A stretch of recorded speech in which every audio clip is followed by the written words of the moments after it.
கடைசி நேரத்துல சித்து அவங்களுடைய அப்பா என்ன சொன்னாரு, ஏன் இந்த மாதிரி ஒரு முடிவை எடுத்தாரு, என்ன நடந்துச்சு அப்படிங்கறத வாங்க பார்க்கலாம். விஜய் சித்து அவங்க கொஞ்ச நாளைக்கு முன்னாடி யாருமே எதிர்பார்க்கவே இல்ல, திடீர்னு ஒரு தவறான முடிவெடுத்து ஒட்டுமொத்த தமிழகத்தையும் ரொம்பவே அதிர்ச்சி கொள்ளாக்குனாங்க.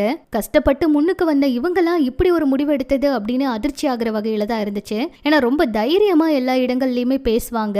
மனசுடைஞ்சு யாராச்சும் இருந்தாலும் அவங்களுக்கு ஆறுதலா பேசுற ஒருத்தவங்களா இவ்வளவு தூரம் மன அழுத்தத்துல இருந்து இந்த மாதிரி ஒரு முடிவை எடுத்தது அப்படிங்கிற மாதிரிதான் யோசிக்க வச்சது. அந்த வகையில விசாரணைகள் எல்லாம் தீவிரப்படுத்தப்பட்டு அவங்களுக்கு என்ன பிரச்சனை அப்படிங்கறது எல்லாம் தேடிக்கிட்டு இருந்தாங்க.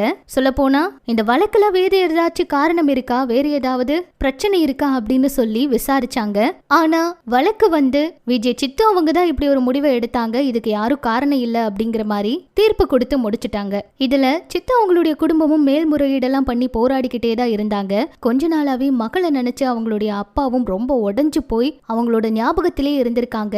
அவர் என்ன பண்ணாலும் அவரால் இந்த விஷயத்த சரி பண்ணவே முடியல, அதனாலதான் உடஞ்சு போய் இருந்திருக்காரு. மகளோட ஞாபகம் அடிக்கடி வந்ததுனாலையும் ரொம்ப மன அழுத்தத்துல இருந்ததுனாலையும் தான் மகள்கிட்டயே போறதா இப்படி ஒரு முடிவு அவர் எடுத்துட்டாரா அப்படின்னு சொல்லி அதிர்ச்சி ஆகிற மாதிரி செய்திகள் வெளியாகிருக்கு. உண்மையா என்ன நடந்துச்சு அப்படிங்கறதெல்லாம் இன்னும் சரியான தகவல்கள் வெளியே வரலைங்க. ஆனா மகளை பிரிஞ்சு அவர் எவ்வளவு வேதனையில இருந்திருப்பாரு அப்படிங்கிறது இப்ப எல்லாருக்குமே ரொம்பவே தெரிய வந்திருக்கு. இத பார்த்த ரசிகர்களும் அவங்களுடைய அம்மாவுக்கு ஆறுதலை சொல்லிட்டு இருக்காங்க.